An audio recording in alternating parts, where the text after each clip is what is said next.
ধর্মীয় কোনো মানে এতে যিনি ইমাম ভাতা, মুয়াজ্জিন ভাতা, পুরোহিত ভাতা, এগুলো বন্ধ থাকবে। আরে হ্যাঁ, আমি আলেম বলে বলছি না, এখানে এক শ্রেণীর মানুষের উপরে অন্যায় করা হয়েছে, অবিচার করা হয়েছে। বলবেন কেন সনাতনী হিন্দু ভাইদের পুরোহিত ভাতা পেয়েছেন, মুসলমানরা জি আপনার আলেম মুয়াজ্জিন ভাতা পেয়েছেন, তাহলে আদিবাসী হিন্দু ভাইরা কি করেছেন? আদিবাসী হিন্দু ভাইরা তো কিছু পায়নি। হিন্দু ভাইরা আদিবাসী ভাইরা তো কিছু পায়নি, তাদের তো কোনো ভাতা ছিল না। এখানে তো খ্রিস্টানদের ভাতা ছিল না, গির্জাই ভাতা ছিল না, এখানে তো বৌদ্ধ ধর্মের তাদের ভাতা ছিল না, এখানে তো আরো অন্য ধর্মাবলম্বী মানুষ রয়েছে তাদের ভাতা ছিল না, শুধু দুটো সম্প্রদায়ের ভাতা ছিল। ভাতা থাকলে সব ধর্মের ভাতা থাকবে, সাঁওতালদের ভাতা থাকবে, বৌদ্ধদের ভাতা থাকবে, খ্রিস্টানদের ভাতা থাকবে। জি, এখানে সবারই সমন্বয় ভারতবর্ষ। মুসলমানদের এটা মাথায় রাখতে হবে। আমার ধর্মটা যেমনি আমার কাছে ভালো, তাদের ধর্মটা তাদের কাছে ভালো। অতএব সব দিকটাই আপনাকে সচেতন হতে হবে। আপনি কোরবানি দেবেন ঠিক আছে, কিন্তু আপনার কোরবানিতে অমুসলমানদের যেন কোনো কষ্ট না হয়। যারা সনাতনী হিন্দু ভাই আছেন তাদের সামনে ওপেন গরুর মাংস নিয়ে যাবেন, ওপেন জবাই করবেন, এমনটা যেন না হয়। এটা জোরহাত করে মুসলমান ভাইদের বলবো। আর সরকারের কাছে করজোড়ে আবেদন থাকবে, আমরা সোশ্যাল মিডিয়ায় যে সমস্ত কিছু পাতি উৎখা যারা দলের সদস্য বা বিধায়ক নতুন এসে তারা মনে করছে যে আমি একেবারে খাঁটি সনাতনী, মুসলমানদের উল্টোপাল্টা কথা বলে। একজন বলেছে মুসলমানদের মতো কুকুরের মতো মুসলমানদের ব্যবহার করব। আইনি ব্যবস্থা তার প্রতি না হোক, যদি সরকারি আইনি ব্যবস্থা তার প্রতি না হয় তো মুসলমানরা ওই কুলাঙ্গারের জন্যই, ওই সমস্ত কুলাঙ্গারদের জন্যই দেশে অশান্তির বার্তা বইবে, সাম্প্রদায়িক হবে, হিন্দু মুসলমানের লড়াই হবে। সরকারের কাছে করজোড়ে আবেদন থাকবে, চাहे হিন্দু হোক চাहे মুসলমান হোক, কেউ যদি কোনো জাতির উপরে এভাবে আঙুল তোলে, অশ্লীল অকথ্য ভাষা ব্যবহার করে, তাদের উপর আইনি ব্যবস্থা নেওয়া হোক। দুজনকে গ্রেপ্তার করলে, দুজনকে জেলে পাঠালে আমার মনে হয় বাংলার মাটিতে আর এরকম অশান্তি হবে না। এ তো কুকুরের মতো হচ্ছে, যেমন অন্য পাড়ার একটা কুকুর একটা আলগা গ্রামে ঢুকলে পরে সেই কুকুর তাকে দেখতে পারে না, ঘেউ ঘেউ ঘেউ ঘেউ করে।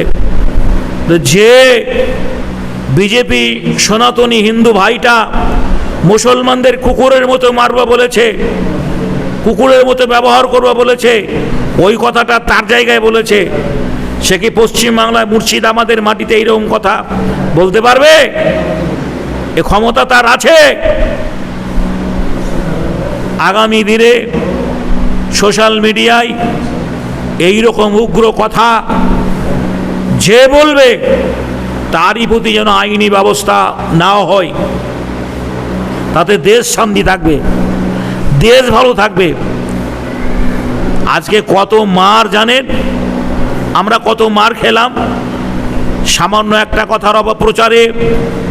অনেক খামারি ভাই যারা লোন নিয়ে টাকা ইনভেস্ট করে গরু পালন করেছিলেন যে কুরবানিতে বিক্রি করবে বলে, আজকে তাদের গরু যদি দু একটা দিনের আর সামনে রয়েছে বা 7 দিন রয়েছে, এই 7 দিনের মধ্যে তাদের খামারি থেকে যদি গরু বিক্রি না হয় তাহলে তো অত গরু আর কেউ কিনবে না সেই কুরবানি ছাড়া। তাহলে একটা বছর আজকে যে গোখাদ্যের যা দাম, খড় থেকে শুরু করে, খোল থেকে শুরু করে আনুষঙ্গিক যে সমস্ত আপনার গরুর খাদ্যের যে সমস্ত দাম, যারা পরিচর্যা করে, যারা গরুর পালন করে তারা জানে কত টাকা খরচ একটা গরু মানুষ করতে গিয়ে।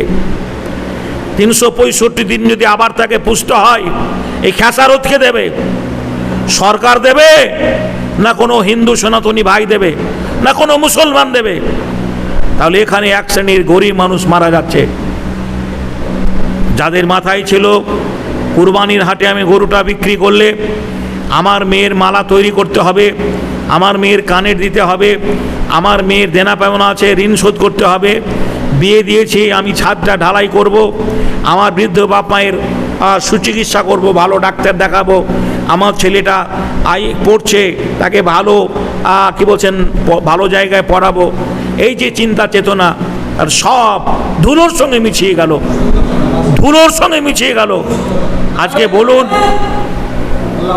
আমাদের কষ্ট হচ্ছে, সোশ্যাল মিডিয়ায় কোনো মুসলিম মেয়েকে কাঁদতে দেখিনি কুরবানি বন্ধ হয়ে গেল বলে, কিন্তু সনাতনী হিন্দু বামনরাও যে সাংবাদিকদের সামনে হু হু করে কান্না করছে। কে বলছে আমরা কি করব, কোথায় যাব, কিভাবে বাঁচব, কি খাবো, কি পরবো, গরু আমাদের সব কিছু। শুধু আপনার কথাটা ভাবলে হবে না, আপনার ধর্মের কথাটা ভাবলে হবে না।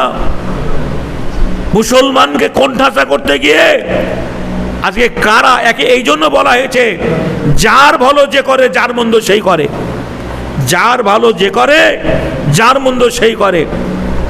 অমুসলমান সনাতনী হিন্দু ভাইয়েরা মনে করেছিল কুরবানি বন্ধ করে দিলে আমরা ফায়দা লুটবো, আমরা জিতে যাব, কিন্তু না। আমি এর আগেও বলেছি, রবীন্দ্রনাথের বাংলায় রবীন্দ্রনাথ বলে গেছেন সকলের তরে সকলে আমরা, প্রত্যেকে আমরা পরের তরে। একটা মুসলমানের প্রয়োজন আছে হিন্দু ভাইয়ের, সনাতনী হিন্দু ভাইয়ের দরকার আছে, একটা হিন্দু ভাইয়ের সনাতনী হিন্দু ভাইয়ের মুসলমানের দরকার রয়েছে।